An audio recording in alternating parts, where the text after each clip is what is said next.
نحمدہ و نصلی علی رسولہ النبی الامی الکریم وعلی آلہ الطیبین الطاہرین المعصومین۔ ناظرین، جیسا کہ آپ کو معلوم ہے کہ ہم اسلام کی مقتدر شخصیات کا تذکرہ کر رہے ہیں، تو اس وقت ہم حضرت سعد بن معاذ رضی اللہ تعالیٰ عنہ کا تذکرہ کر رہے تھے کہ میری طبیعت ناساز ہو گئی اور پھر میرا آپریشن ہو گیا۔ آج 1 مہینے سے کچھ زیادہ عرصہ ہو گیا ہے کہ میں بیڈ ریسٹ پہ ہوں، لیکن میں نے سوچا ہے کہ اس حالت میں حضرت سعد بن معاذ جیسی مقتدر ہستی کا تذکرہ ادھورا نہ رہ جائے۔ میں کوشش کروں کہ آپ کا تذکرہ مکمل کر لوں یا کچھ اس کو آگے بڑھا دوں۔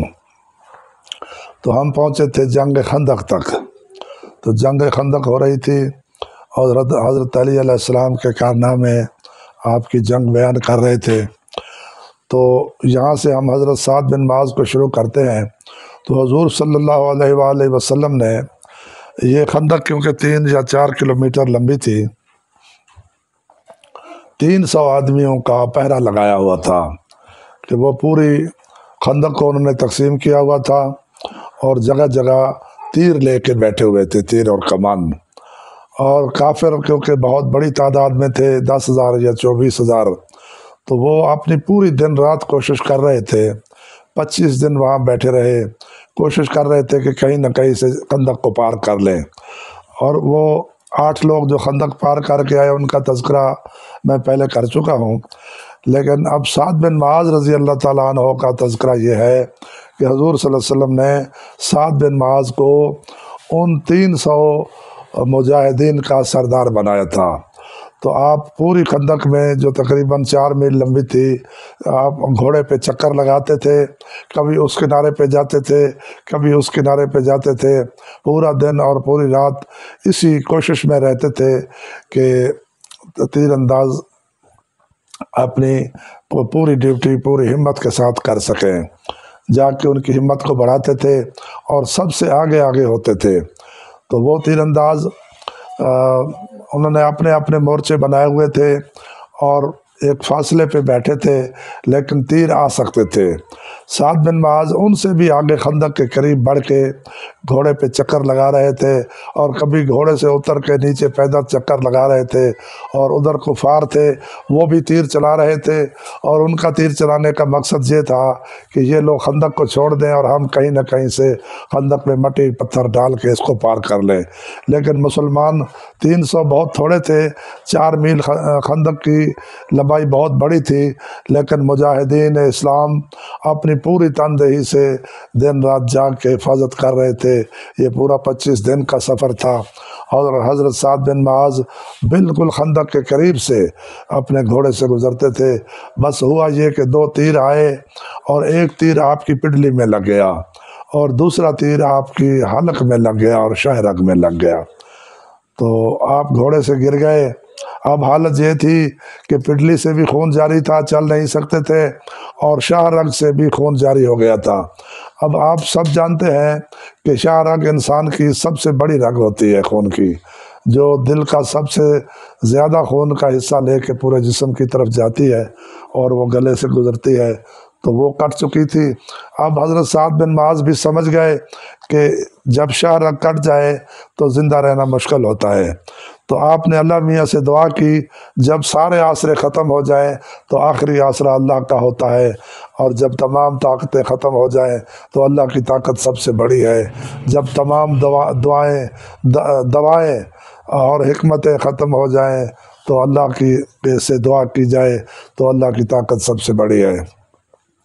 تو حضرت سعد بن معاذ رضی اللہ تعالیٰ عنہ نے بھی دعا کی کہ اے اللہ، میں نے تو حضرت ابو طالب علیہ السلام سے وعدہ کیا تھا کہ میں آپ کے نبی کی حفاظت کروں گا۔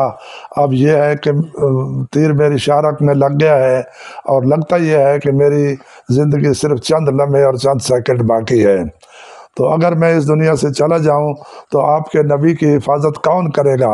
اور حفاظت کرنے والے تو مجاہدین بہت ہیں، لیکن میں اپنا وہ وعدہ کیسے پورا کروں گا جو حضرت ابو طالب علیہ السلام سے میں نے کیا ہوا ہے؟ یا اللہ، اگر تیرے نبی کی جنگیں ختم ہو گئی ہیں تو تو مجھے موت دے دے، اور میں تیری موت پہ راضی ہوں۔ کیونکہ یہ موت شہادت کی موت ہے، اور شہادت ایک بہت بڑا مرتبہ ہے، اور میں اس کو پالوں۔ اور اگر تیرے نبی کی جنگیں باقی ہیں تو مجھے زندگی دے دے تاکہ میں تیرے نبی کی حفاظت کر سکوں۔ لیکن اگر آپ نے مصلحت اسی میں سمجھی ہے کہ میری موت بھی لازم ہے اور تیرے نبی کی جنگیں بھی باقی ہیں، تو پھر میں آپ سے یہ درخواست کرتا ہوں کہ مجھے اتنی مہلت دے دے کہ بنی قریظہ کے لوگوں نے جو بدعہدی کی ہے میں ان کا حشر اپنی آنکھوں سے دیکھ لوں۔ بس دعا قبول ہو گئی اور آپ کی شارک کا خون معجزے کے طور پہ بند ہو گیا۔ تو حضرت سعد اٹھ بیٹھے، تو لوگوں نے، رشتہ داروں نے، قبیلے والوں نے آپ کو اٹھا لیا اور اٹھا کے گھر لے گئے، اور آپ کی تیمارداری اور آپ کا علاج ہونے لگا۔ تو بنی قریظہ کا واقعہ یہ ہے کہ حضور صلی اللہ علیہ وآلہ وسلم نے تمام عورتوں کو اور بچوں کو ایک ہی جگہ اکٹھا کیا تھا تاکہ ان کی حفاظت آسان ہو سکے۔ یہ میں شاید پہلے بتا چکا ہوں لیکن مختصر دوبارہ بتاتا ہوں۔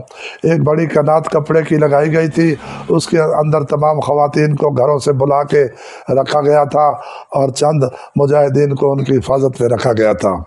اب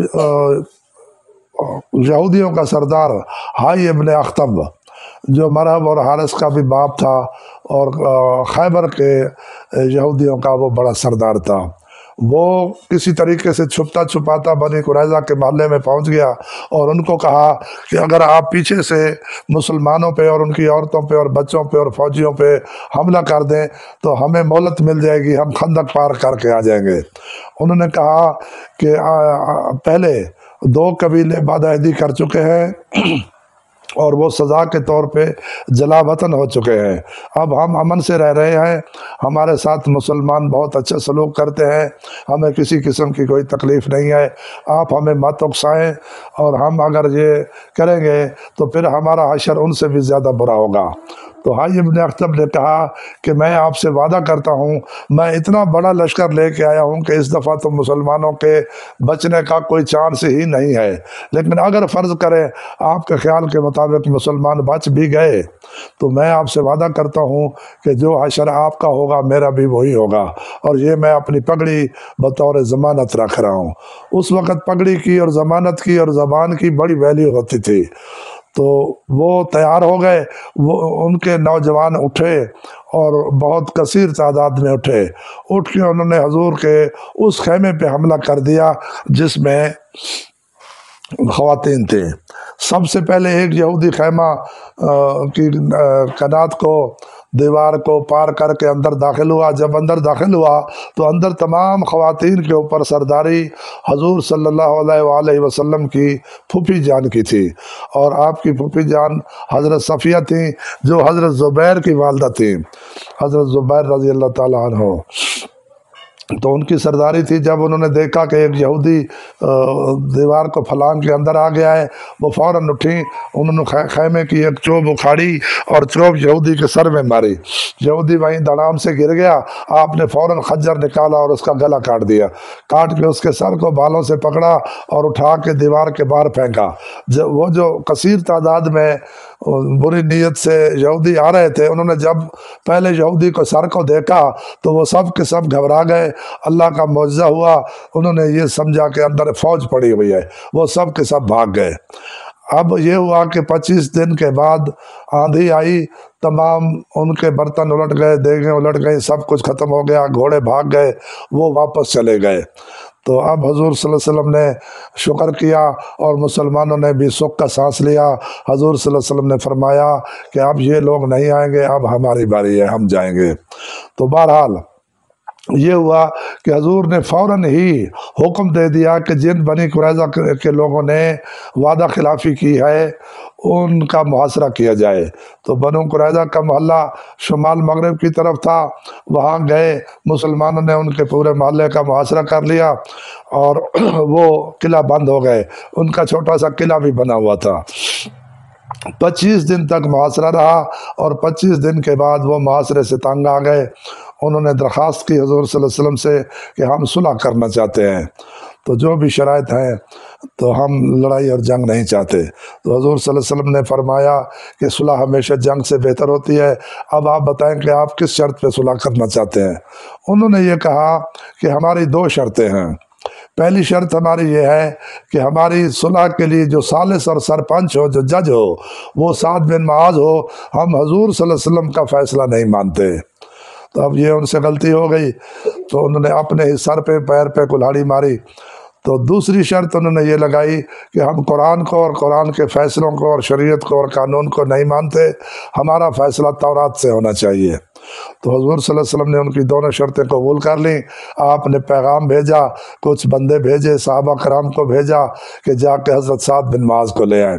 حضرت سعد بن معاذ کا گلے کا خون تو بند ہو چکا تھا، پڈلی کا تیر بھی نکال دیا گیا تھا، لیکن پڈلی کے زخم کی وجہ سے آپ چل نہیں سکتے تھے، اس لیے آپ خچر پہ آ رہے تھے۔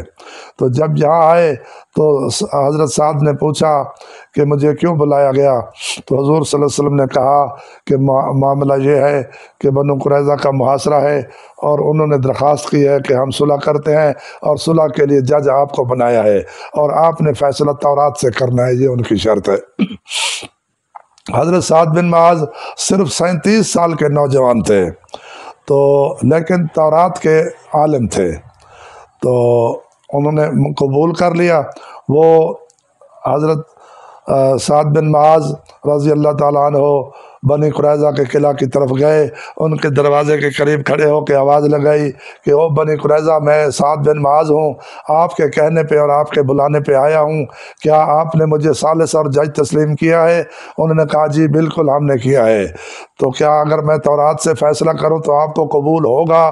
کہا بالکل قبول ہوگا، بشرطے کہ آپ کی ثالثی کو مسلمان بھی مان لیں۔ انہوں نے کہا کہ میں حضور صلی اللہ علیہ وسلم سے اجازت لے کے آیا ہوں، مسلمان میری ثالثی کو مان لیں گے، اگر آپ نے بھی مان لیا ہے تو مجھے ثبوت چاہیے۔ تو انہوں نے کہا جی جو بھی آپ ثبوت مانگے ہم دینے کے لیے تیار ہیں۔ تو حضرت سعد نے فرمایا کہ ثبوت یہ ہے کہ آپ اپنی تلواریں اور تمام اسلحہ وہ میرے پاس یہاں میرے قدموں میں جمع کریں۔ تو تمام لوگوں نے اسلحہ اٹھایا، تیر اٹھائے، کمان اٹھائے، نیزے اٹھائے، تلواریں اٹھائیں، اور سب حضرت سعد بن معاذ کے قدموں میں جمع کر دیا اور جمع کر کے واپس قلعے میں چلے گئے۔ تو حضرت سعد بن معاذ نے کہا کہ آئے بنی قریظہ، دروازے پہ آ جاؤ اور میرا آخری فیصلہ سن لو۔ تو سب دروازے کے پاس جمع ہو گئے۔ حضرت سعد بن معاذ نے تورات کی ایک آیت پڑھی، اور آیت میں یہ کہا کہ جن لوگوں نے حضور کے گھر پہ حملہ کیا ہے تو ان لوگوں کی سزا موت ہے، اور جن لوگوں نے حملہ نہیں کیا ان کے لیے صرف جلا وطنی کی سزا ہے، لیکن وہ مسلمانوں کے غلام ہوں گے، ان کے لیے فیصلہ حضور صلی اللہ علیہ وسلم کریں گے۔ تو چنانچہ صحابہ کرام بالکل تیار تھے، انہوں نے جا کے سب کو گھیرے میں لے لیا، اور گھیرے میں لینے کے بعد شناخت شروع ہو گئی کہ وہ کون سے لوگ تھے جو حملہ کرنے آئے تھے۔ ان کو شناخت کیا گیا، وہ تقریباً 800 لوگ تھے، ان کو ایک طرف کر دیا گیا اور باقی لوگوں کو قلعہ میں بند کر دیا گیا، ان کا فیصلہ بعد میں ہوا۔ تو یہ 800 لوگ، ان کے لیے قتل کا حکم تھا۔ حضور رحمت اللہ عالمین، حضور رحمت اللہ عالمین صلی اللہ علیہ وآلہ وسلم عام بادشاہوں کی طرح تو نہیں تھے۔ حضور صلی اللہ علیہ وسلم نے یہ فرمایا کہ ان لوگوں کو قید نہیں کیا جائے گا، بلکہ ان کو مسلمانوں کے پاس مہمان رکھا جائے گا۔ ان 800 بندوں کو صحابہ کرام میں تقسیم کر دیا گیا، اور ہر گھر میں ایک ایک بندے کو تقسیم کر دیا گیا، اور یہ فرمایا گیا کہ جو آپ نے کھانا ہے وہ اس کو کھلانا ہے، اور اس کو باندھ کے نہیں رکھنا ہے، اور اس کو آرام پہنچانا ہے، اس کو سونے کے لیے بستر دینا ہے، اور جانوروں والا سلوک نہیں کرنا، انسانوں والا سلوک کرنا ہے۔ تو چنانچہ وہ مہمان کے طور پہ چلے گئے۔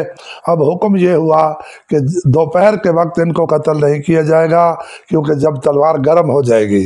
تو چنانچہ حضرت زبیر اور مولا علی علیہ السلام، ان دو معتبر شخصیات کی یہ ڈیوٹی لگائی گئی کہ آپ قتل کریں گے، اور باقی صحابہ کرام کو حکم تھا کہ ان کو احترام سے یہودیوں کے قبرستان میں دفن کریں۔ تو چنانچہ 25 50 بندے صبح اور 50 بندوں کو شام کو قتل کیا جاتا تھا، اور دوپہر کو وقفہ کیا جاتا تھا، اور 100 بندوں کو روزانہ قتل کیا جاتا تھا، اور 8 دنوں میں یہ کام مکمل ہوا، اور وہ 800 شیطان جو حملہ کرنے آئے تھے ان کو قتل کیا گیا اور قصاص کیا گیا۔ باقی جو لوگ تھے ان کے بارے میں فیصلہ یہ ہوا کہ عورتوں، بچوں، بوڑھوں اور مریضوں کو چھوڑ دیا جائے اور ان کو لونڈیاں بھی نہ بنایا جائے، البتہ جو ان کے باقی جوان ہیں جو ان کو اشتعال دلا رہے تھے ان کو شام میں جا کے فروخت کر دیا جائے۔ تو چنانچہ ان بندوں کو شام جا کے فروخت کر دیا گیا، اور بوڑھوں، بچوں اور عورتوں کو چھوڑ دیا گیا، اور بے گناہوں کو بھی چھوڑ دیا گیا۔ تو جب یہ ہو گیا تو حضرت سعد بن معاذ کی شہرک کا خون کھل گیا، وہ دوبارہ جاری ہو گیا، اور حضرت سعد بن معاذ اس دنیا سے چلے گئے اور وعدہ پورا ہو گیا۔ اب یہاں ایک بات ہے کہ عشرہ مبشرہ میں 10 صحابہ کا ذکر کیا جاتا ہے اور حضرت سعد بن معاذ کا نام نہیں لیا جاتا۔ اب کیوں نہیں لیا جاتا یہ مجھے معلوم نہیں ہے، لیکن مجھے اس بات کا بھی افسوس ہے کہ کسی ایک انصاری کا نام بھی نہیں لیا جاتا۔ انصار کی بہت بڑی قربانیاں ہیں، انہوں نے اپنی بیویاں تک طلاق کر کے مہاجرین کے نکاح کر دیے تھے، کہ اس میں عشرہ مبشرہ میں سب کے سب مہاجر ہیں اور شہداء ہیں اور بڑے بڑے مرتبے کے لوگ ہیں، اور جعفر تیار ہیں۔ شہداء تو سب جنتی ہیں، وہ سیدھے ہی جنت میں جائیں گے، حضور صلی اللہ علیہ وسلم نے ان کے لیے پہلے بشارت دے دی تھی۔ اب اس حدیث کی تفسیر سے میں واقف نہیں ہوں، یہ علماء ہی بہتر جانتے ہیں۔ بہرحال حضرت سعد بن معاذ اس دنیا سے چلے گئے، حضور صلی اللہ علیہ وسلم نے آپ کا جنازہ پڑھایا۔ اب حضرت سعد بن معاذ رضی اللہ تعالیٰ عنہ کے جنازے کی خاص بات یہ ہے کہ آپ کا جنازہ 5 تکبیر بھی پڑھایا گیا، 7 تکبیر بھی پڑھایا گیا، 9 تکبیر بھی پڑھایا گیا، 11 تکبیر بھی پڑھایا گیا، 12 تکبیر بھی پڑھایا گیا، اور پھر 14 تکبیر بھی پڑھایا گیا۔ ہوا یوں کہ حضرت سعد بن معاذ کی وصیت یہ تھی کہ مجھے جنت البقیع میں دفن کیا جائے۔ تو ان کا گھر کیونکہ بقیع سے بہت دور تھا جنوب کی طرف، تو عموماً یہی ہوتا تھا کہ گھر کے قریب اپنے قبرستان میں دفن کیا جاتا تھا، لیکن کیونکہ مردے کی وصیت پہ بھی عمل کرنا ضروری ہے تو اس کا جنازہ اٹھایا گیا اور جنت البقیع کی طرف روانہ ہوئے، کیونکہ یہ بہت بڑے لوگ تھے، سردار تھے، بہت ہی دور دراز سے لوگ جنازے کے لیے آ رہے تھے۔ تو جب تھوڑا سا اٹھا کے جنازہ آگے چلتے تھے تو ایک کثیر تعداد میں لوگ آ جاتے تھے، یا رسول اللہ ہم نے جنازہ نہیں پڑھا، تو چنانچہ حضور دوبارہ جنازہ پڑھاتے تھے، پھر آگے چلتے تھے، پھر دوبارہ جنازہ پڑھاتے تھے۔ یہ جس طرح میں نے بتایا کہ آپ کا جنازہ 14 مرتبہ پڑھایا گیا، اور ہر مرتبہ حضور صلی اللہ علیہ وسلم نے پڑھایا، اور ہر مرتبہ تکبیریں بدل بدل کے پڑھایا۔ یہ جو جنازے کے لیے یہ اختلاف کیا جاتا ہے کہ اتنی تکبیریں اور اتنی تکبیریں اور اتنے یہ نہ پڑھیں اور ایک دفعہ ہو جائے تو دوبارہ وغیرہ وغیرہ، یہ ساری باتیں ہیں۔ جنازہ دعا ہے، تو ہمیں کوشش کرنی چاہیے کہ اختلاف سے بچنا چاہیے اور نیکی اور ثواب کے کام کو ڈھونڈنا چاہیے، اس کی تلاش کرنی چاہیے۔ تو آپ کے جنازے کو جنت البقیع میں پہنچا دیا گیا، وہاں قبر کھدی ہوئی تھی، تو حضور صلی اللہ علیہ وسلم نے فرمایا کہ ٹھہرو میں قبر کو پہلے چیک کرتا ہوں۔ حضور صلی اللہ علیہ وسلم آپ کی قبر میں لیٹ گئے، تو پھر باہر تشریف لے آئے اور کہا کہ ابھی قبر چھوٹی ہے، اس کو تھوڑا لمبا کرو۔ سعد بن معاذ بہت بڑے جوان تھے اور بہت لمبے تڑنگے قد کے جوان تھے، جن کو عام قبر میں ان کا جسم پورا نہیں آ سکتا تھا۔ تو پھر دوبارہ قبر کو لمبا کیا گیا، پھر حضور صلی اللہ علیہ وسلم آپ کی قبر میں سوئے، پھر باہر تشریف لائے اور پھر کہا کہ ابھی قبر چھوٹی ہے اور لمبا کریں۔ جب 3 دفعہ قبر کو لمبا کیا گیا تو حضور صلی اللہ علیہ وسلم پھر جب قبر میں تشریف لے گئے اور باہر آئے تو کہا ہاں اب ٹھیک ہے۔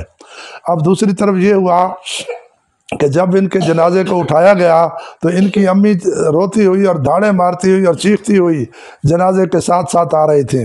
صحابہ کرام نے عرض کیا یا رسول اللہ، عورتیں تو جنازے کی معیت نہیں کرتی۔ حضور صلی اللہ علیہ وسلم نے فرمایا ہاں نہیں کرتی، لیکن جس عورت کا یہ حال ہو کہ اس کا جوان بچہ، سردار بچہ چلا گیا ہو تو وہ بے حال ہوتی ہے، یہ اس حال میں ہے کہ اس کو نہ روکا جائے، اس کو آنے دو۔ تو وہ جنت البقیع تک ساتھ آئیں۔ جب اس خاتون رضی اللہ تعالی عنہا نے دیکھا کہ اس کے بیٹے کی قبر میں حضور 3 دفعہ سوئے ہیں، تو وہ جو دھاڑے مار کے رو رہی تھی اچانک وہ ہنسنے لگیں۔ تو صحابہ کرام نے خیال کیا کہ شاید آپ کا دماغ چل گیا ہے، تو اس نے کہا نہیں، میرا دماغ نہیں چل گیا، بلکہ میں دنیا کی خوش قسمت ترین عورت ہوں کہ میرے بیٹے کی قبر میں حضور 3 دفعہ سوئے ہیں۔ حضور نے میرے بیٹے کا جنازہ 14 مرتبہ پڑھایا ہے، اور حضور نے میرے بیٹے کو اپنی قمیض عطا کی ہے۔ حضور نے اپنی قمیض، ایک روایت ہے کہ وائس کرنے کے لیے بھیجی تھی، اور حضرت سعد بن معاذ کے لیے، اور مولا علی علیہ السلام کی والدہ کے لیے، اور چوتھی مرتبہ قمیض بی بی فاطمہ الزہرا کے لیے۔ تو یہ 4 روایتیں ملتی ہیں کہ ان 4 ہستیوں کو حضور صلی اللہ علیہ وسلم نے کفن میں اپنی قمیض پہنائی تھی۔ تو حضور صلی اللہ علیہ وسلم نے فرمایا کہ نہ، ایسی بات نہ کرو، میں نے ابھی دیکھا ہے کہ اس کو فشار قبر ہوا ہے۔ تو فشار قبر کیا ہوتا ہے کہ جب دفن کر کے لوگ واپس ہوتے ہیں تو قبر دونوں سائڈوں سے مل جاتی ہے، اور پسلیاں ادھر کی ادھر اور ادھر کی ادھر ہو جاتی ہیں، پھر سر اور پاؤں سے قبر مل جاتی ہے۔ اور بزرگان اسی طرح بتاتے ہیں کہ سر کا مغز پاؤں کی تلیوں سے نکل جاتا ہے، پھر قبر اصلی حالت میں آ جاتی ہے، اور اس کے بعد وہ جو منکر نکیر ہے وہ آ کے سوال کرتے ہیں من ربوں کا۔ تو یہ فشار قبر ہر ایک کے لیے نہیں ہوتا۔ یہ فشار قبر جب حضور صلی اللہ علیہ وسلم نے فرمایا کہ اس کو فشار قبر ہوا ہے، تو صحابہ کرام دھاڑے مار کے رونے لگے، یا رسول اللہ یہ تو ہمارا سردار تھا، یہ نیکی میں ہر شخص سے آگے تھا، تو یہ اس کو فشار قبر ہوا ہے تو ہمارا کیا بنے گا؟ حضور صلی اللہ علیہ وسلم نے کہا کہ میں آپ کو ایک طریقہ بتا کے جا رہا ہوں کہ آئندہ آپ کو فشار قبر نہیں ہوگا۔ جب کوئی مردہ قبر میں دفن کرو تو اس کے ساتھ کھجور کی یا بیری کی 2 گیلی شاخیں رکھ دو، جب تک وہ شاخیں گیلی رہیں گی فشار قبر نہیں ہوگا، اور جب وہ شاخیں خشک ہو جائیں گی تو فشار قبر کا وقت گزر جائے گا۔ اس طرح میری امت کے باقی مسلمان اس فشار قبر سے بچ جائیں گے۔ حضور صلی اللہ علیہ وسلم نے فرمایا کہ جیسا آپ نے کہا ہے کہ یہ نیکی میں، جہاد میں، دین کی رغبت میں، دین کے لیے کوشش میں، تمام نیک کاموں میں سب سے بڑھ کے تھا، لیکن فشار قبر صرف 2 باتوں پہ ہوتا ہے۔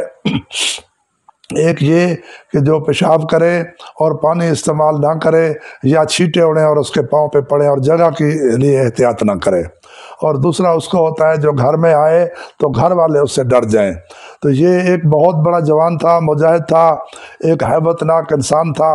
بھائی یہ گھر جب آتا تھا تو گھر والے اس سے ذرا ڈر جاتے تھے، تو یہ ان کی تشفی نہیں کرا سکا، تو اس لیے ہوا ہے۔ تو آئندہ میں آپ کو نصیحت کرتا ہوں کہ گھر جب آؤ تو مسکراتے ہوئے خندہ پیشانی سے آؤ، اس طرح آؤ کہ گھر والے آپ کو دیکھ کے ان کا دل ٹھنڈا ہو جائے اور وہ آپ کے آنے سے خوش ہو جائیں۔ وما علینا الا البلاغ۔ آج ہم نے حضرت سعد بن معاذ رضی اللہ تعالیٰ عنہ کا